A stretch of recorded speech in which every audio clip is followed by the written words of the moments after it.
भारत और अमेरिका के बीच चल रही व्यापारिक तनातनी अब एक बेहद नाजुक मोड़ पर पहुंच चुकी है। जिस तरह से हाल के वर्षों में वैश्विक राजनीति और आर्थिक समीकरण बदले हैं, उसने दुनिया भर की नीतियों को हिलाकर रख दिया है। और अब भारत भी इस वैश्विक परिवर्तन का एक अहम केंद्र बन गया है। खासकर तब से जब भारत ने रूस से सीधे सस्ते दामों पर कच्चा तेल खरीदना शुरू किया। इसने न केवल भारत की ऊर्जा जरूरतों को पूरा किया, बल्कि आर्थिक मोर्चे पर भी बड़ी राहत दी। लेकिन अमेरिका, जो खुद को वैश्विक व्यवस्था का नियंता समझता है, भारत की इस स्वतंत्र और आत्मनिर्भर नीति से काफी असहज हो उठा है। जहां पहले अमेरिका की प्रतिक्रिया केवल नाराजगी और कुछ तीखे बयानों तक सीमित थी, अब मामला खुली चेतावनियों और यहां तक की धमकी तक पहुंच गया है। ट्रंप, जो अमेरिका के राष्ट्रपति रहे हैं, उन्होंने खुले तौर पर भारत को धमकी दी है कि अगर भारत रूस से तेल की खरीद जारी रखता है या उसके साथ व्यापारिक रिश्ते मजबूत करता है, तो अमेरिका भारत पर 500% तक का आयात कर यानी टैरिफ लगा देगा। इसका सीधा मतलब यह होगा कि अमेरिका में भारत से जाने वाला हर उत्पाद 5 गुना महंगा हो जाएगा और इसका असर भारतीय व्यापार पर बहुत ही नकारात्मक पड़ेगा। भारत और अमेरिका के बीच व्यापारिक संबंध पहले ही असंतुलन की स्थिति में है। भारत अमेरिका को हर साल लगभग 87.4 बिलियन डॉलर का सामान निर्यात करता है, जबकि अमेरिका से केवल 41.8 बिलियन डॉलर का सामान भारत खरीदता है। इस असंतुलन को अमेरिका लगातार चुनौती देता आया है। ट्रंप का यह बयान इसी चिंता से प्रेरित है। उन्हें लगता है कि भारत को अमेरिका से ज्यादा सामान खरीदना चाहिए और अगर भारत ऐसा नहीं करता, तो भारत पर भारी भरकम टैक्स लगाकर दबाव डाला जाना चाहिए। लेकिन क्या यह तरीका उचित है? क्या भारत को इस दबाव में आकर अपनी रणनीतियां बदलनी चाहिए? भारत ने बार बार स्पष्ट किया है कि उसकी विदेश नीति स्वतंत्र है और वह केवल अपने राष्ट्रीय हितों के अनुसार निर्णय लेगा। जब रूस और यूक्रेन के बीच युद्ध शुरू हुआ, तब अमेरिका ने रूस पर एक के बाद एक प्रतिबंध लगाए और पूरी दुनिया से यही उम्मीद की कि वे भी ऐसा ही करें। लेकिन भारत ने यह साफ कर दिया कि वह किसी के दबाव में आकर अपने हितों की बलि नहीं चढ़ाएगा। भारत ने रूस से सस्ता तेल खरीदना जारी रखा, क्योंकि यह उसके लिए आर्थिक रूप से फायदेमंद था। भारत को जो तेल रूस से मिल रहा है, वह अन्य देशों के मुकाबले 30 से 40% तक सस्ता है, जिससे भारत ने अरबों डॉलर की बचत की है। इन पैसों का इस्तेमाल भारत ने अपने बुनियादी ढांचे, स्वास्थ्य और शिक्षा क्षेत्रों में किया है। यह केवल एक व्यापारिक सौदा नहीं था, बल्कि भारत के दीर्घकालिक विकास की योजना का हिस्सा है। भारत और रूस की दोस्ती कोई नई नहीं है। शीत युद्ध के समय से ही रूस भारत का विश्वासपात्र साथी रहा है।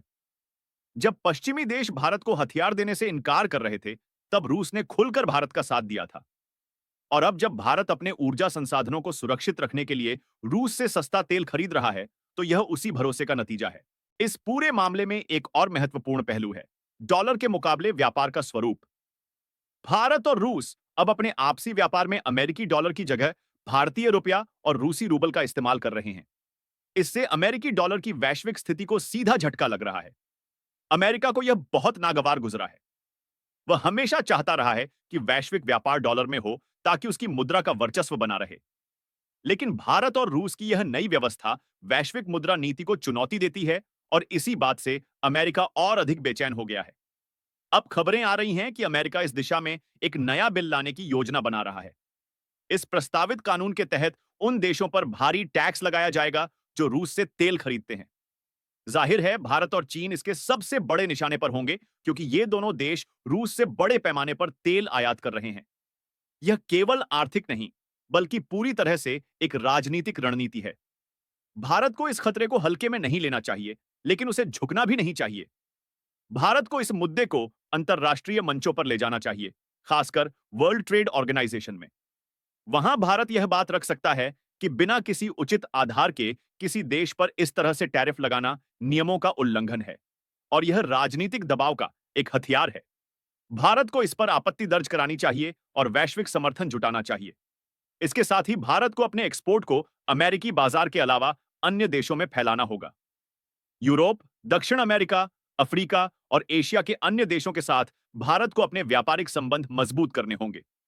इससे अमेरिका पर हमारी निर्भरता कम होगी और हमारी आर्थिक स्थिति और भी सशक्त बनेगी। भारत को अपनी विनिर्माण क्षमता बढ़ानी चाहिए, गुणवत्ता पर ध्यान देना चाहिए और नवाचार को बढ़ावा देना चाहिए, ताकि दुनिया में मेड इन इंडिया उत्पादों की पहचान और मांग दोनों बढ़ सके। घरेलू स्तर पर भी भारत को कुछ अहम फैसले लेने होंगे। जो भारतीय कंपनियां बड़ी मात्रा में अमेरिकी प्रोडक्ट्स आयात कर रही हैं, उन्हें इस पर पुनर्विचार करना चाहिए। उन्हें यह समझना चाहिए कि अगर अमेरिका भारत पर इस तरह का बड़ा टैक्स लगा सकता है, तो भारत भी अपनी नीतियों में बदलाव कर सकता है। भारत में काम कर रही अमेरिकी कंपनियों को भी यह संदेश जाना चाहिए कि भारत केवल एक बाजार नहीं है, बल्कि एक आत्मनिर्भर शक्ति है, जिसकी अपनी नीति और सम्मान है। हालांकि यह बात भी ध्यान देने योग्य है कि ट्रंप अभी केवल राष्ट्रपति पद के दावेदार हैं। उन्होंने अपने कार्यकाल में भी इस तरह की बयानबाजी की थी और उनके बोलने का अंदाज हमेशा ही आक्रामक रहा है।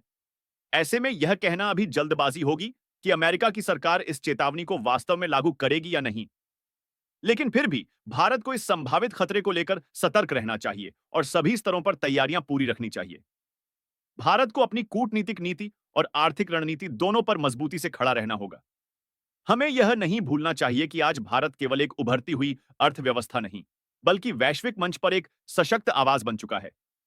हमारे पास जनसंख्या बल है, तकनीकी कौशल है, प्राकृतिक संसाधन है और सबसे बड़ी बात, एक स्वतंत्र सोच है। अगर हम दबाव में आकर फैसले लेने लगेंगे, तो यह केवल हमारी वर्तमान सरकार ही नहीं, आने वाली पीढ़ियों के लिए भी नुकसानदेह होगा।